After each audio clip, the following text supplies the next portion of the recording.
Once upon a time, there was a little boy called Howard who loved writing stories. Little Howard dreamed of being a writer, and so he sat and wrote every night.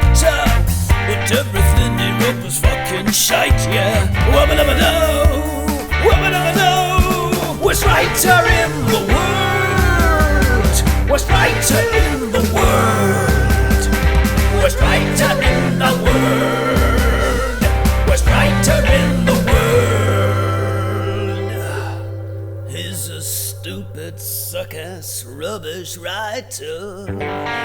Welcome to the worst writer in the world. Hooray! And, Howard, Nice. this week we've got part 3 of a trilogy, in a sense, a Howard-long trilogy that I'm calling the Gate Trilogy. Oh, yeah. Right. Sounds pretty impressive. Part 1, famously, Jack's Turkeys. In the gate being the main character in Jack's Turkeys because Jack leaves the gate open and the turkeys escape. That gate is an inciting incident, isn't it? That gate. It is, right? Without the gate, there's no story because there were no turkeys in the first place. They ran away years ago, right? Part 2, Smith and the Gate, obviously. And classic. I think we can agree a slightly more mature story. Because, like, Jack's Turkeys, that's like it was written by a 5-year-old. Even though you're about 11 when you wrote it. It's like, there were 10 turkeys and I can't think of 10 things to add to. Right? So that's a very childish story. There's no proof I couldn't. Or maybe I just wanted to take a dip in the Thames. But Smith and the Gate, a bit more mature because it's like it's bringing in a lot of like Drilling? personal conflict, Drilling? It's got drilling. Yeah. Far more adult. A drill is the main character in that, but it's got getting in trouble, going out and like damaging things, and then trying to fix your own mistakes as well. And you were about 12 when you wrote that one. And this week's story is called Gatecrashers, the third in the Gate trilogy. And I think we're going to see is a much more, well, I don't want to use the word mature because it's entirely misleading, but certainly like it involves teenagers and the things that teenagers are in. Not riding your bike down the sewers and making bets, but like teenagers going out and drinking and stuff. Smoking and drinking, yeah. So this is part 3 of what I'm calling the Gate trilogy. Brilliant. And apart from the fact that it's got the word gate in the title, apart from that, it has nothing to do with the other two. So when I say trilogy, it's quite misleading as well. That's a shame. So shall we get on with it, Howard? Yes, please.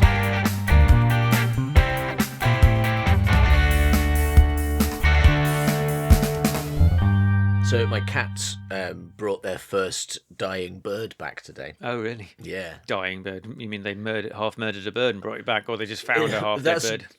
It's one of those two things. I've got no way of knowing. I suspect them being kind of lame that they found a half-dead bird and like picked it up, brought it back, thought this will look good in the flat. Yeah.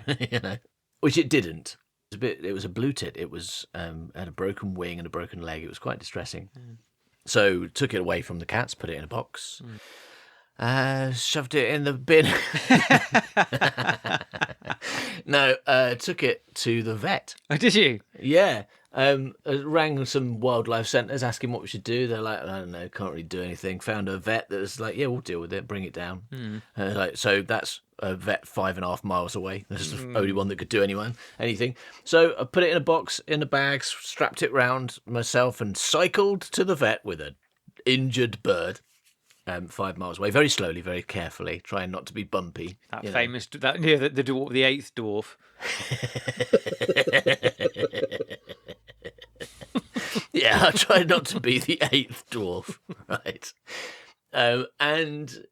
Took it to the vet, went there, said, this is the bird we rang you about. And they were like, all right, thanks very much. Took it, and I was like, oh, do I just go? They're like, yeah, we'll deal with it. Well, it's not yours. I know, but like, were they going to expect me to pay? It's just, you know what I mean? I didn't know what the deal was. They don't charge people to snap birds' necks, do they? Well, they said there is a chance they might be able to help. I realise it's a slim chance, but if they're going to put it down, then they're going to do it in a more humane way than me with my brick.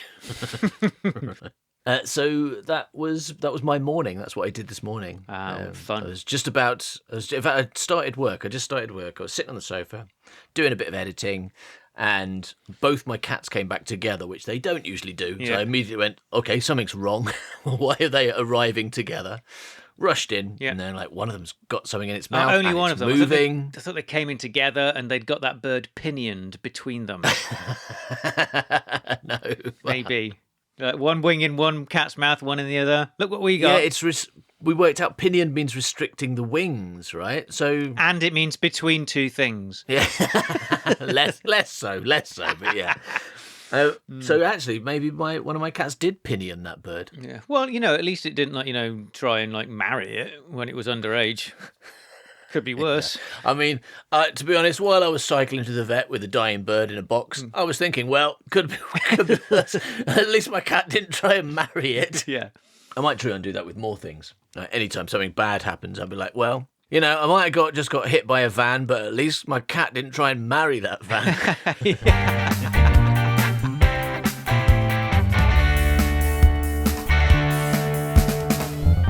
All right, Howard, are you ready to read another little short story from Howard, young Howard, aged 13? Ooh, yeah. 13's a difficult time in a childhood, isn't it? Adolescence, hormones ranging, beginning, spots, almost adolescence, drinking alcohol. No, you weren't drinking alcohol Going to at the 13. pub, smoking. You were still eating your milky lunches and... My meat milky lunches. Yeah. That's what Mr. Fluck calls his penis. Would you like to eat my meat milky lunch? No, thanks, Mr. Fluck. I would say I don't know how difficult an age 13 is. I guess all of childhood is difficult. Is 13? Do you think 13 is particularly difficult? I feel like I remember middle school just being a bit of a bummer. Yeah, because at the school we were at when I wrote this, you didn't have to drink, smoke, and have relationships. But at the next school, you had to. It was one of the rules. Yeah. And you only wanted to do 2 of those things and felt pressured into the third one, right?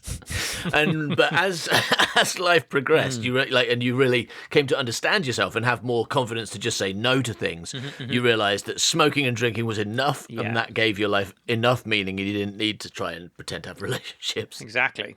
You do none of those 3 things now, do you? You don't smoke, drink, or have relationships. Not really. Although, occasionally I do things. I mean, I did have some alcohol the other day. And I had a cigarette about a week ago, but you didn't have a relationship. No, I didn't have a yesterday. relationship. No, yeah, you didn't have a relationship. Yes. Yeah. Oh, and yesterday I had a relationship. Yeah. It was really traumatic. Got married. Then at the wedding, it was really weird because she started killing everyone and got a penis out. I was like, what's going on? Did you have spider soup at your wedding? Yeah, well, I don't. I'm a vegetarian, of course, so I didn't have the spider soup. I had the spider broccoli instead. And then my wife was chasing after me with a knife, so I ran away and became a midwife instead.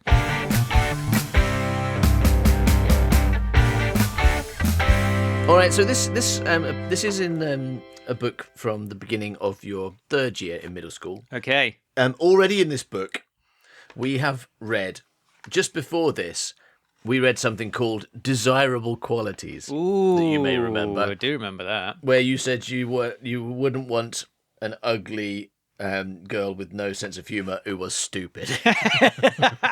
because you were gorgeous, intelligent and hilarious. Yeah, fair enough. But the thing is, nobody wants to date themselves, do they?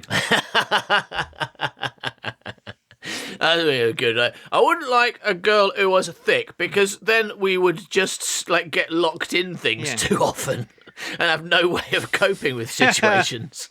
I need someone who can help me get out of the cupboard when I lock myself in by accident. So this next one is homework, and it is called Gatecrashers. Gatecrashers. It's got an exclamation mark as well, so it's an exciting title. So let's hope that there's some action and adventure in this story, and that thrilling things happen, and everyone's fine in the end.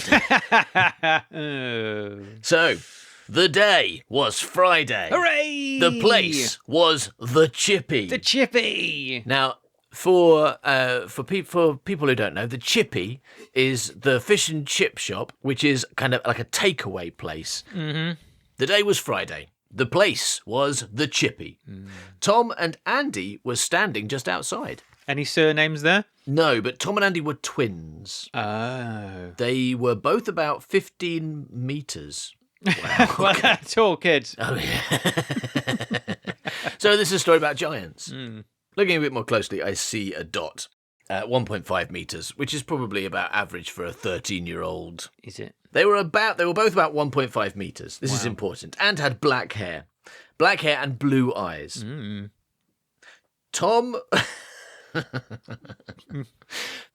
was more handsome than Andy. Oh, yeah. And Andy was really scruffy too. Oh, right. Less handsome and scruffy, Yeah. Andy. The rubbish twin, basically. The rubbish of the two. This is a story with twins in again. I gotta be careful. You told me last time. When you see a story with twins, be suspicious immediately. All right. One of them's gonna die, but then it's gonna turn out that actually the other one died. Which one's the girl? Which one has got the necklace on? I don't want to know which one's more handsome. I want to know which one's got the necklace on. Well, one's a boy called Tomboy. And one's called Andy. Is that short for Womandy? Yes. Right. That's right. That's the twist. Is they're both the sister. Okay, so Tomboy and Womandy. The two characters we've met so far. This is good. All right, so then someone called Matt speaks. But he hasn't been mentioned yet, right? So Matt, gonna need a voice. Okay. Choose a voice for Matt. What do you want? I don't know. Is he cool? What is he? It says he was very much like Tom, brackets handsome, but had a much nicer personality. So he's got a nice personality. Yeah, he's got a nice... Just as a first character, right? We'll go in normal order. Okay. So, hey, said Matt. He was very much like Tom, brackets handsome. But Matt had a much nicer personality. Do you want to get some chips? Then we've got Phil, right? And it says Phil was a clever boy. Oh, and girls thought he was gorgeous. Did they? Okay, said Phil. So Matt turns up, says to Tom and Andy, do you want to get some chips? And then this other person... And Phil just says, okay, yeah. It's weirdly... Because, yes, the day was Friday, the place was the Chippy, Tom and Andy were standing just outside, and then it describes them. And I guess maybe the other two are meant to be arriving, but you just didn't mention that part? Yeah. Or... I don't know. So now there's Tom, Andy, Matt, and Phil there. Okay, said Phil. He was a clever boy. He had blonde hair, brown eyes, he was tall, and all the girls thought he was gorgeous. Yeah, I'm really going for interesting eye to hair contrast, aren't I? It's almost as if I'd never seen a person before. You're also putting a lot of emphasis on how handsome the boys are.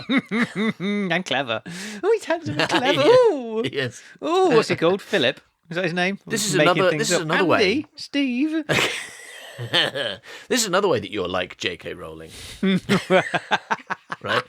Because something that she does in Harry Potter is Harry's always noticing the lovely hair of the male characters. Yeah. It's like when J.K. Rowling forgets she's writing an apparently straight male character. He's like, "Oh, hasn't Sirius got lovely hair? And isn't he handsome? Ooh, I know I'm related to him and everything, but he is a beautiful man."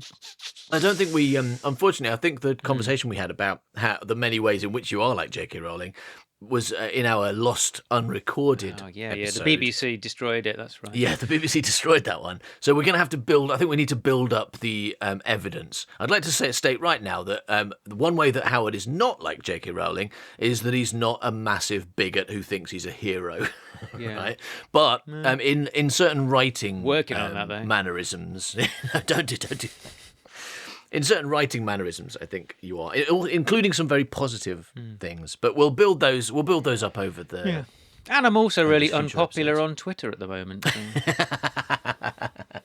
All right, so as they headed towards the chip shop, oh yeah, before I forget, said Phil, do you want to go to Lucy's tomorrow? Why? Asked Matt. Why did you introduce Tom and Andy at the start and then they don't say anything? Are they like just statues or something? They're like just two. They're two figures two polystyrene figures outside the chip shop with "come in for some lovely chips" written on their on a board they're holding. No, I've got a theory. Okay, go on. Do you remember a story called Daft John? How could I forget a story called Do you remember Daft how there was John? nobody called John in that? I think No one called Daft John. I think that Yeah. Tom and Andy are these people. I think I just forgot their names immediately after writing them. Okay, yeah. You think so? Okay, yeah. No, because it says Matt was like Tom. Yeah, because he was him. Because he was him. Yeah. And Phil was very like Andy because he was that. Yeah, person. so fuck those other guys. Let's concentrate on these. Yeah, going for some chips. I mean, so like, because if like Matt asks these twins if they want chips, right? But some other person that's not even there replies, right? Yeah, let's get chips, and then they get chips. It's like, hold on.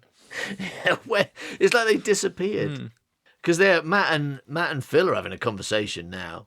And there's no mention of Tom and Andy. Maybe they'll come back later. Maybe they're ghosts.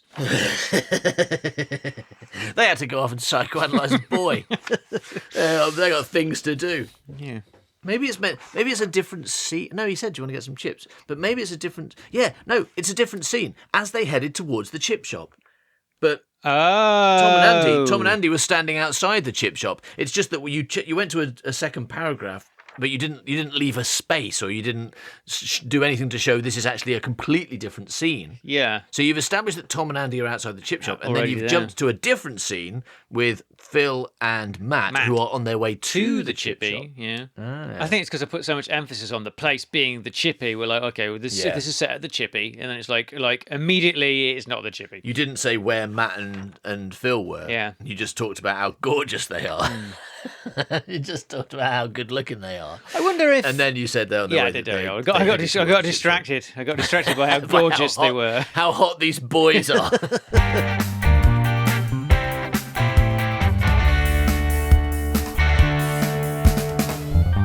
Before I forget, said Phil, do you want to go to Lucy's tomorrow? Why? Asked Matt. She's having an overnight party. Wow. Her parents are going to some hotel. Wow. Okay, said Matt, but only if Hayley is there. So hang on, I'm getting flashbacks now because this voice, I seem to remember in The Mystery of the Golden Bus, Yeah. had a bit of a thing for Jenny. I've written a poem about me. Your boobs are lovely and lovely. I like to think about them often. I'm not good at improvising poetry. I mean, You obviously are. my You are. You're better than anyone else. my improvising strength is, as we know, music. Boobs are lovely and lovely. I like to think about them often. There you go, nailed it now. Now it's brilliant. yeah. So, no, but there's more. Matt said, then this is proof that they're not with the twins because he says, okay, said Matt, but only if Hayley's there and the twins aren't. Ah. So the twins are like antagonists in this story, I guess. Course, this is Phil, course, she'd never invite the twins. But I thought she fancied Tom, exclaimed Matt. Nah, sighed Phil. She's going out with me now. Whoa. But I saw her with him only yesterday, he told Phil. As you, he is Matt. I mean, I saw her with, it doesn't say I saw her, like, nailing him or anything. It's like, they just, like, maybe they will just No, walking you're down not the likely street to witness together. that. Yeah, but I mean, a boy and a girl hanging out together when you're a teenager is highly suspicious if they're not up to something. Maybe she was just holding his hand in the back of a taxi. You know? Maybe it was innocent and nothing bad happened. You know, there's no need to start writing songs about it. But I saw her with him only yesterday, he told Phil, and then Phil says, "Bitch." So wow, he's my gone God. straight to 100. He has, hasn't he? Doesn't take much for Phil to get out the slurs. Don't have to push him hard before he starts throwing some slurs around. He must really like her. No, Howard. No, you've misread the situation. What he's doing is expressing dislike. No, he wouldn't be so upset would he? Like, it'd be like to discover definitely for true that, like, from what he's just heard that a person said, a bit of hearsay, that somebody was with someone. Maybe they even weren't, but even if they were, there's nothing wrong with that. She's a total bitch. I'm with, I understand. Okay, well, that's your vote. I'm going to put my vote in. He doesn't like her and is a bad person. Yeah, okay. And what we'll have to say is swings and roundabouts. Well, yeah, agree to disagree. No, I think that was a pretty insanely big reaction, wasn't it? But It was a lot, right? But yeah, it's like also. I mean, Teenagers. not only is it just Matt saying this, Yeah. like, you'd think he'd ask him a question at least, like where were they, what were they doing, in what circumstances, and then Matt's like, no, they were in class together, sitting on the opposite sides of the room. Yeah. Like they have to be. If he'd have got out his like iPhone and he's got a video of them fucking on it, he goes, "Oh, look, I filmed this yesterday." Like, then yeah, fair enough. Then you might say, "Oh, I'm quite upset about that, but I tell you what, I'm not going to use gendered slurs because I'm better than that." Well, I mean, you probably would under the circumstances because your emotions are high. It was the 90s, and we weren't taught well enough.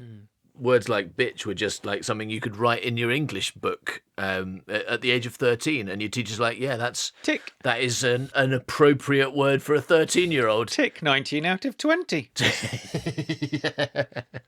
All right, so now it seemed without any warning it's going to switch scenes to Tom. Oh, no, it's not.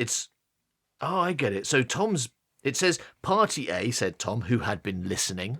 So I guess Tom is Tom is hiding in the bushes or something. Tom is hiding in the bushes, listening with a. No, but he's right there. with So an she's like, ear no, trumpet. isn't he dating Tom? I.e., that person stood there in the bushes. No, she's dating me now. But I saw him with her yesterday. They were in that bush, in fact. And like, what's going on? Yeah. Wait.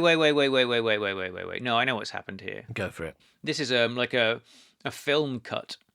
So we just cut to them, and they've been having a conversation about the party as well. So he's like, "Oh, party!" But it said Tom, who had been listening. To Andy. Yeah, it seems like that, but this is the last line. If that's a cut, it's a one-line scene. Oh no, then you're right. Then they're hiding in a bush. Yeah, I think they are. Because I thought it was a new scene, but then I saw the next line is another new scene. It's like, is this a one-line scene? But then it's no, Tom, who had been listening. He's a part of this scene. I guess they made it to the chip chippy, shop. yeah. Yeah, and like before they got there, Tom and Andy got in that bush that they like to hang out in. Yeah. They were standing outside, now they're in a bush. And then just as they walk past, they... Also, he hasn't mentioned a party in ages. He mentioned the party right at the beginning of that conversation, so Tom definitely heard all that stuff about how she fancies Tom. Highly realistic. So any thoughts about Tom's voice? Well, he's an evil version of Matt. So yeah, party, eh? So, party, eh? Oh dear. Okay. Oh, I'm going to that party and getting myself a bit of twins. I'm not going to do exactly the voice that you just did because that was really weird. I don't think I can do that. But I'll do something similar. I think I know what you mean. All right. Party, eh? Said Tom, who had been listening.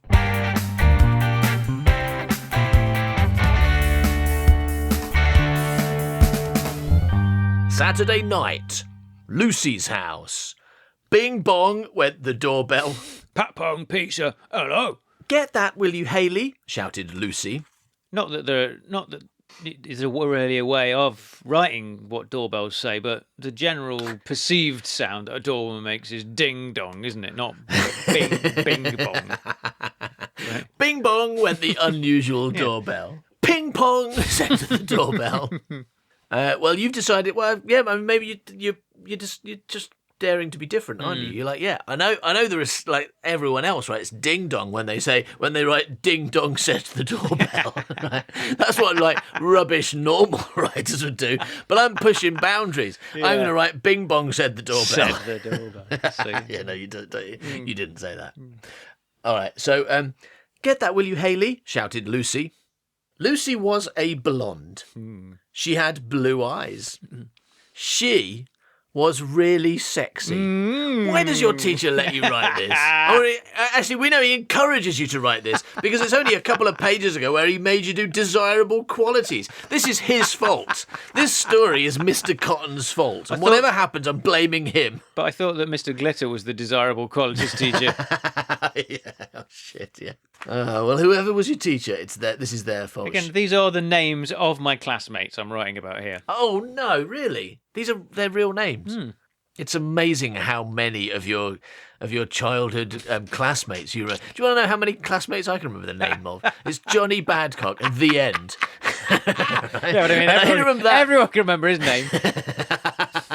I remember that because you keep reminding me because you like to laugh at it every now and again. All right, I'm going to need to brace myself for the next line.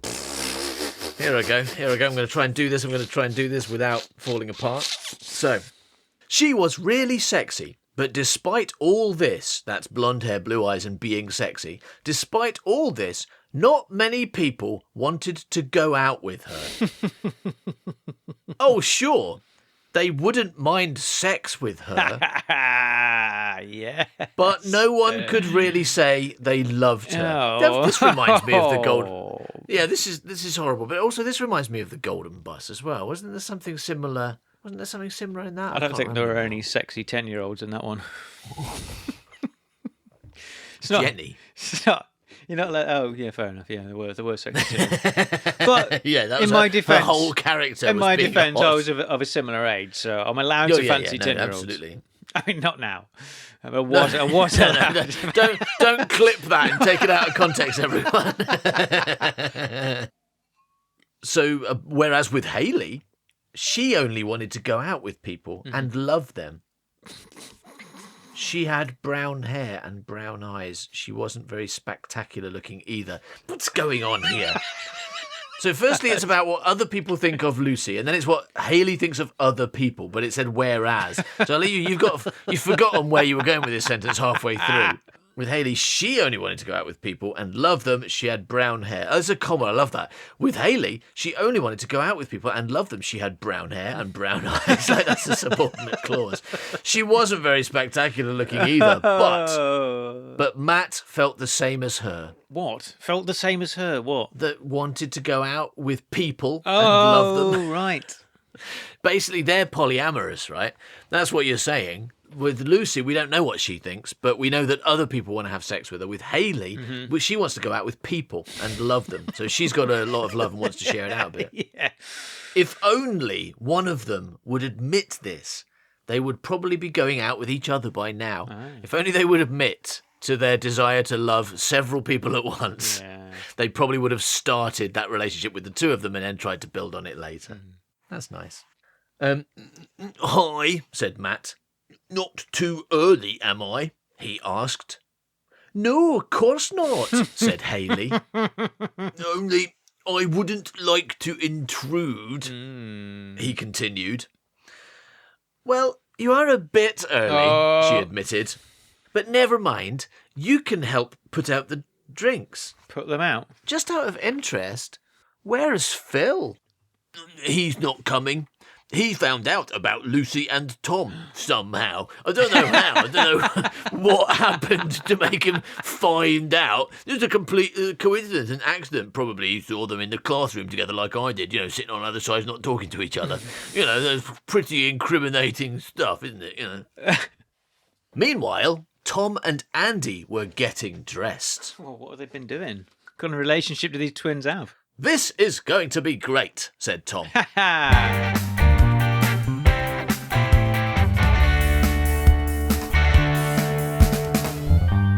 So you enjoying this story, this Gatecrashers story with all these strange children in it? Howard, what do you think? It's all right. So could use more gates. That's what I'm thinking. And more crashing. Yeah, a lot more crashing. Yeah, I think that's coming later. I think there's a lot of gates turn up later on and start crashing. Yeah. But I'll tell you what, if you find this story in any way crap or unsatisfying, what you should do is check out the ridiculous variety of content that we have on our Secret Gang on Patreon, because there really is something for everyone there, as long as they like something that we do. But I mean, if you listen to this show, then you must do. Surely you like at least this show. But whether you like us talking rubbish, the Secret Gang podcast, or you like us telling stories, Gret Binchleaf, or you like us doing Stupid Voices, the Man by Cow podcast, and Fluckcast, or you like looking at our faces, the videos and live streams that we do, if you join the gang, you get an enormous amount of that, which is exclusive and, I'd say often better than this story. Wow.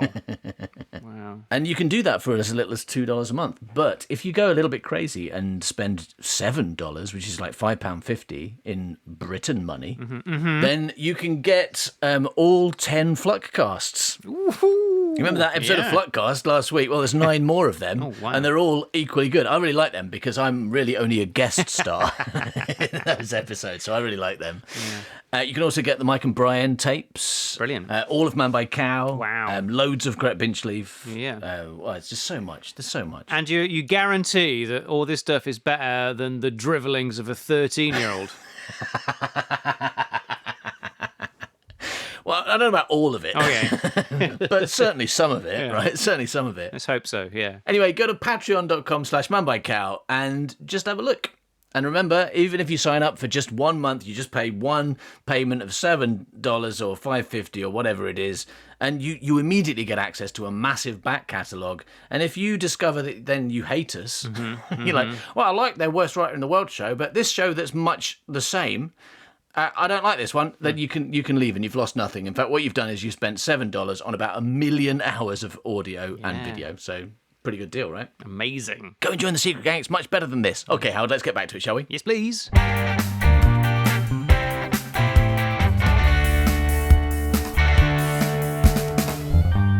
Back at Lucy's, several people had arrived by now. Ben, Robert, Lisa, Joe, Leon, Mike, Lydia, James, and Lorraine. I hope they don't all get a fucking... Please don't give them all a fucking line. Where's the booze? Asked Leon. He was quite good looking with black hair. I tell you what. Everyone's hot in this story, right? Everyone. Yeah, true, but nobody wants to... people only want to fuck them, though. They don't want to be in love with them. I thought we'd save that till later, said Lucy. But... we could have something if you like. Save what till later? Booze. Leon said, hello, where is the booze then? Oh, what's all okay. This? What's all this then? Why haven't I got any alcohol in me? Right, that's what Leon said. And she said, I thought we'd save that till later. Because, good parties, so what you do is you sit around for a couple of hours and then drink. I thought we'd save that till later, but we could have something now if you like. Yeah, I mean, well, you got it all out. You've got all the alcohol out on the fucking table. Hello. All this alcohol's going warm. I better drink it quickly. So she says, beer do? Hello. Sure, said Leon. Want to dance? Lucy asked him. No. Sure, he said, and grinned. So Leon's dancing with Lucy. That's what's going on here. They're drinking beer and dancing. So there is music playing then. I mean, there's been no mention of it, but no, I think not. This is like a proto-silent disco, but they haven't even got MP3 players. Yeah. They're just like just bopping, and everyone's looking at them, going, "What? Do they not know what? Do they not know what a party is? Have they only seen parties on TV?" Like with the sound down, is that what's going on? And they don't understand that when people do those movements, that's usually dancing to music. It's not just, they're not having a fit. Lisa was on the sofa with Ben. Lisa was definitely good looking. But then so was Ben. This is ridiculous. Just everyone's good looking.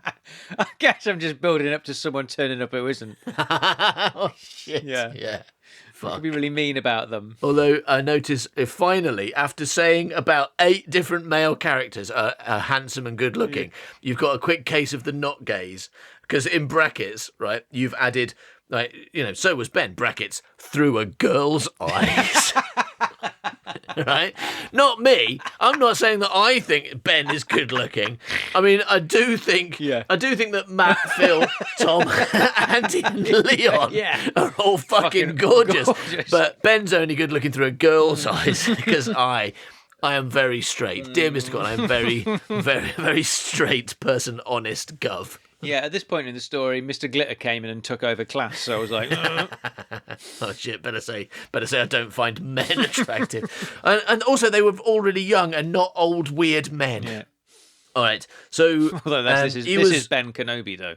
Well, Ben Kenobi is quite good looking, isn't he? But he's old played by But he's played by what's his name now, so he's young. I mean, he's not that young anymore, but he still looks pretty good, right? He looks good.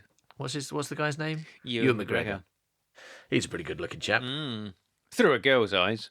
Oh yeah. I'm not saying that I would Yeah. like take him to bed and hug him and stuff. And appreciate his really big willy. Yeah, stroke his lovely beard. I'm not saying I would do that, but a girl might. Yeah, make his. I'm not saying that I would make his lightsaber go on. Oh, I see I've made your lightsaber go on.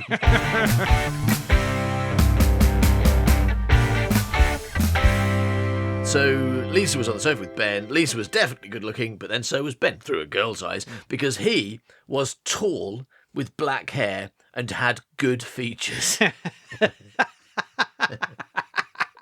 His features, right? They were good.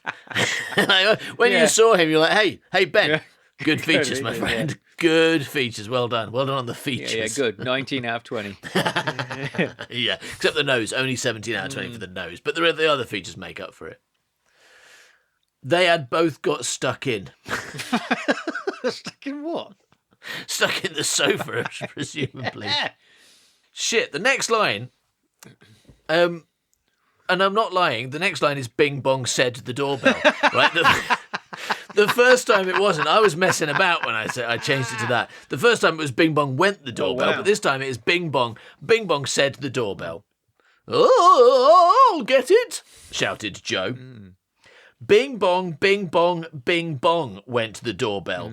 Oh, all right, shouted Joe. Won't be a sec. Keep your hair on. Just stop talking and answer the door. Stop spouting. Swings and roundabouts. Agree to disagree. Too many cooks spoil the broth. Answer the fucking door, Joe. Steve. Yes. Steve is going to speak next. Yes. Okay. He's just there waxing lyrical about big crabs. That's what he likes to do at a party. You don't want to get stuck with Steve. Steve says, hello, cried Steve, and gave Joe a Frenchie. Wow. Stop giving me to him. I'm not yours to give. I thought we were friends, but now you have just given me to a girl. I wish you would treat me with a bit more respect, actually, or I will have your legs. So, hi, cried Steve and gave Joe a Frenchie. Ooh, hi, she said. Come on in and join the party. Are they dating, or that just how he greets everyone? Let's say yes, because if not, this is a horrifying moment. But if they are, this is just two people who have been going out for a while, greeting each other in an affectionate way. Yeah. Right, now we're switching back to Tom and Andy again. So, got everything? Asked Tom. Yes, said Andy. Flour, not floor. Do you think I need to take the floor? Well, everything. You'd say everything. You did say everything. I'm taking everything just in case. I'm not sure if they'll have floors or walls or a roof at that house, so I thought I'd better take my own. It's always a worry. If you go into a party, you want something to stand on. Yeah. And if they don't have floors, then you're just going to fall into the centre of the earth where all the dinosaurs are. Yeah, and the Daleks. Got everything? Asked Tom. Yes, said Andy. Flour, booze, and fags. They're taking flour, booze, and fags. The three staples of partygoers. They're going to make a fucking cake. Great. Come on, then, said Tom. After free. 1, 2, 3. They both took a flying jump at the door. Oh, they're outside the party. I thought they were still. Why are they saying got everything? Have you got everything? We've just arrived. Did you bring all the things? Because if not, we're gonna have to go back home again. Yeah. Could you start asking me if I've got everything when we're leaving our house? I haven't got my keys. I haven't got my flour. I didn't bring my flour. I haven't got any clothes on. I'm standing here naked in the rain in December. You could have asked me back at the house. Then I could have picked up my flour and pants. Come on, then, said Tom. After free. 1, 2, 3. They both took a flying jump at the door, and it swung open, hitting James and giving him a broken nose. Who the fuck is James? Who the fuck is James? He's had nothing to do with the story. I don't know, but I know how he speaks. Like this. No, my dad is talking. "Surprise!" they shouted in chorus and proceeded to throw bags of flour around the house. That's going to hurt if you get hit with one of them. Yeah. I guess the idea is that they're throwing flour everywhere, but if you just throw a bag, it's like 2 kilograms in your face, isn't it? Yeah, you're dead. Yeah, so they just gone to sabotage immediately. And it's not like they went to a party and then started causing trouble. They just like straight in and started destroying Surprise! things. They smashed the door to get in there, and started immediately. I mean, it is a surprise. Immediately breaking You don't stuff. yell surprise when you break someone's door down and start throwing bags of flour at their faces, do you? Yeah, you don't need to. It's redundant. You yell surprise when there's otherwise no surprise, right? Like when you're in someone's room and they walk in and you go surprise because nothing else is. I'm not gonna murder you. Yeah. Right? It's not that kind of surprise. It's a yelling surprise. But yeah, you're right. They're doing 2 surprising things. They're doing 2 surprising things in quick succession and only slowing things down by shouting surprise and, in a sense, making it less surprising. Agreed. So they proceeded to throw bags of flour around the house.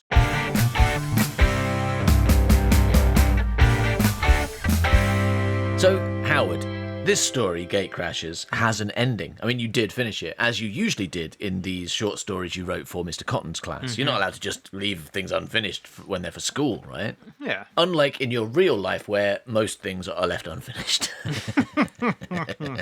Well, that's what you need Mr. Cotton in your life, making you finish all your stories and scripts that you abandon. Yeah. You need Mr. Cotton to like force you into completing things like Conflict and Time Jump and George Spooner. I could do it. Get I him. could do that. I could just be like, and then Doctor Who woke up, because that's really how you end a story when you're 13 and you've only got 500 words to do it in. Yeah, but it's not the only way, because sometimes you make really bad decisions when you're 13. Because you're only 13, fair enough, you're still learning. And your teacher doesn't guide you in anything whatsoever. Your teacher is the sort of teacher who tells you to write a list of desirable qualities that you want in a mate when you are 13 years old. So I'm going to go with meat and...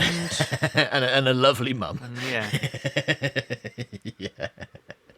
All right. So, and one of the bad decisions that young Howard made was to end this story in quite a disturbing way, which unusually we've decided not to include because it's a bit much. Yeah, it's right? a bit much. I wouldn't say that the decision was bad necessarily. It's just the way I did it, which the was like decision's very, bad as very well, right? poorly, because like terrible things happen in the world, and you're allowed to write about that, but you shouldn't let me do that. And also, I think the thing is that obviously the thing that a 13-year-old doesn't realise, and also a thing that a lot of adult writers don't realise, is that you don't necessarily use something like sexual assault for just a plot point. If you're not actually writing about it with something to say, you're just going, oh, wouldn't this be a good way to get like a bit of a shocking ending, or my hero to the next thing, or just because there's a woman in my script and I have no idea what else to do with her except make her suffer. That's quite bad, but also really common. I mean, as we've often talked about, you learn from the world around you, right? Especially when you're a kid. You see this kind of thing being portrayed in drama quite... I mean, you know, it's serious, but it's also quite frivolous, you know? It manages to be those things at the same time. And anyway, we decided that there's not a lot to be gained from reading that bit, so we're skipping over it. If only a few movies could do that too. So what happens is the twins turn up at this house. They throw flour all over the place. They cause as much trouble as a 13-year-old can imagine some kids at a party doing. And then one of them decides to have a cigarette. And let's get back to the actual text of the story to find out what happens at the end.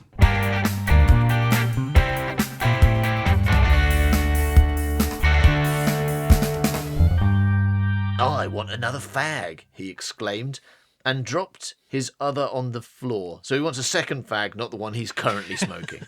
I'm not enjoying this cigarette. I'm going to light up a second one instead. So he dropped his other on the floor. Almost immediately, it caught fire because of all the spilt alcohol. And it doesn't say that they did that. I mean, I think there's an implication that they've been throwing bags of flour around. But it feels like even before they arrived, it's just this party was very clumsy. Ooh, fire! Screamed Joe. Hello, hello, hello. Fire, shouted Leon. Help, said Haley. Matt grabbed the phone. That's not going to put a fire out, you moron. I'm hitting the fire with the phone. I'm helping. I'm doing. I'm beating the fire. I seem to be on fire. Yeah, I now seem to be on fire. Could someone hit me with a phone? I'm quick. I'm on fire. Yeah. Find another phone. This one's melted to my hand. No, Matt grabbed the phone. It's spreading too fast, he shouted. Wow, this is some fast fire. They must have been drinking petrol. That's the only explanation. Right? It's spreading too fast, he shouted. I'd better get the fire brigade. The fire had now spread across the whole room, and Leon was moving everyone outside. He's a policeman. He's moving everyone outside. Hello, hello, hello. Could you walk outside calmly and don't use the lift? Yeah. Mr. Toad, everybody. Mr. Toad.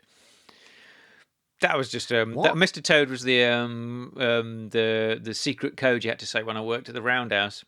Mr. Toad?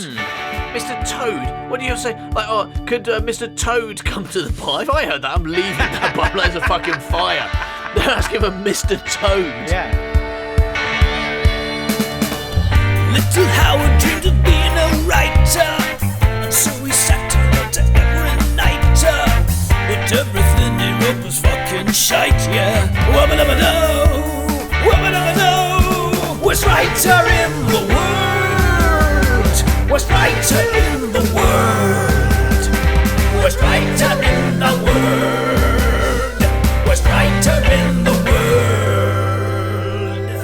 Thank you for listening to this episode of The Worst Writer in the World. Remember, if you want more, you can get it right now from patreon.com/manbycow. Yep, and we will, of course, as we have done for years now, we always shout out any new members. Oh, yeah, no shit.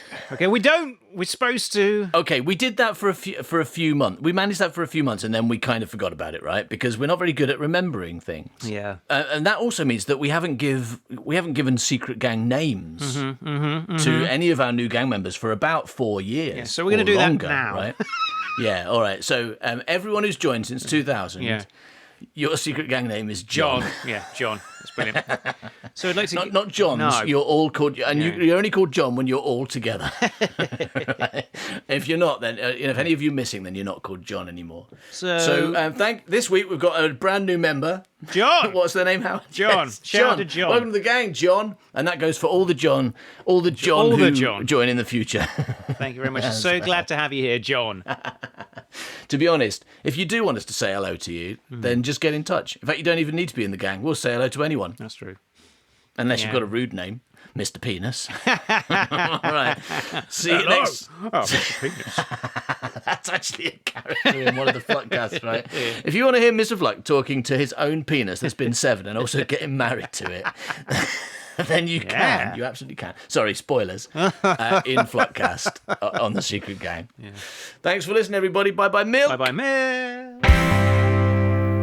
He's a stupid, suck-ass, rubbish writer.